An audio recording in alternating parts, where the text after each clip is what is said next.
Okay, next we're going to talk about bronzing. A lot of people nowadays are realizing the effects of a tanning booth and how inconvenient that is to actually go somewhere to get tan. What you can do is offer bronzing technique to your clients in your home. So what you're going to do is purchase some bronzing tanning lotion. So it's for self-tan. And remember, there's a lot of different products out there, so you want to make sure you have a variety of the different shades of tan. Some are very dark, and some provide a real light tan. So you want to make sure you have a very good product that isn't going to turn your client orange. You know, sometimes we've all had those situations where you try something that you shouldn't have used because it was a good deal. But do buy a good quality product. What you want to do first is you have your tools for exfoliation. You can use your dry brushing. You want to make sure the skin is nice and smooth. The nice thing in a lot of these techniques that I've shown you is that you can use a lot of the products over again in a lot of your sessions, so you have that versatility and the expense is lower. So you want to dry brush all over your client. You can use whatever your client likes better. You can use this brush, which is a little harder bristle, and use swirling techniques, circular motion. And again, you can get the heel and the foot a little harder. You tend to have more calluses in that area, so that's the reasoning behind that. You can also work up into the back and down to the hand. You can pay a little extra attention to the elbow. Again, that's an area that has a tendency to get a little more dry on most of us. Take your time with these strokes too. It's important to not jostle your client too much. Just make sure she's comfortable and able to rest. You can also use the exfoliating gloves. Again, you don't want to use any of your bronzing oil right now. The purpose of the gloves is to exfoliate. So you can use moderate pressure up the leg. You can incorporate that up into the back and down the arm. You can do the same stroke, but provide a circular motion. So I'm still going up the leg, providing a circular motion, which is getting the sides of the legs, side of the stomach, and down the arm. The gloves work really nice for adding that extra pressure on the elbow and the feet too. You just want to make sure you're not doing it too hard on your client's skin.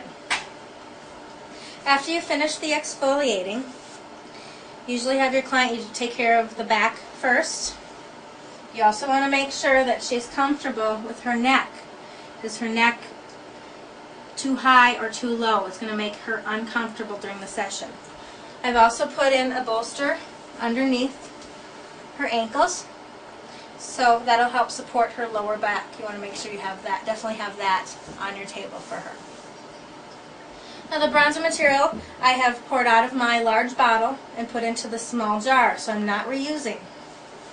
Just take some of your cream, rub it in your hands together, and the important thing about bronzing is make sure you have it all over. So you want to make sure you have a very thorough application, because in some spots, if you miss, it's not going to become tanned. It usually takes at least an hour to overnight to see some results of the bronzing. So right now, there's no color to it. So it's your job as a therapist to make sure you have the cream all over so she doesn't have spots.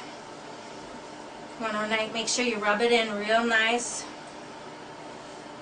And you can incorporate the petrissage and the Swedish massage into these techniques. Applying some pressure. As you can see, I'm moving the muscle just a little bit. I'm not going very deep. I'm just ensuring that that product is pushed into the skin. So you want to continue all the way up the leg. And you can see now I put it on a little differently this time, so it's a little thicker there. So you want to make sure you spread it out. And you always want to ask your client, is there a certain event that you're trying to tan for?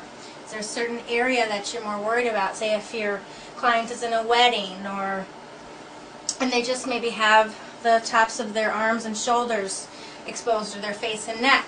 So you always want to ask your client, what is the reason why you want to tan? Is there certain areas you want me to pay special attention to?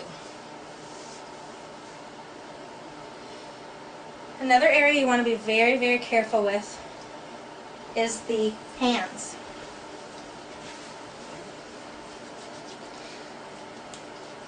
Just because of the fact that we have our knuckles and there's a lot of skin and folds on our hands, we want to make sure that we do a very thorough job on the hands. You can do both sides of the hands, but just make sure you do a good job and don't use a whole lot of the bronzing cream on your hands.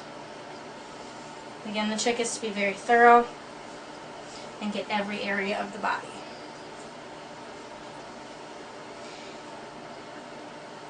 Immediately when you finish your bronzing, you should go wash your hands. Because you've only got it on your hands, you want to make sure you wash it off very good, spend the time, use a lot of soap and moisturizer, because otherwise your knuckles and your hands are going to become very, very dark and they won't match the rest of your body. So immediately wash your hands. That's it for the bronzing techniques. You go ahead and just do the whole body, the whole back, and then you have your client turn over and lie supine and work from the feet up to the heart. That's always the motions that you want to work on when doing massage.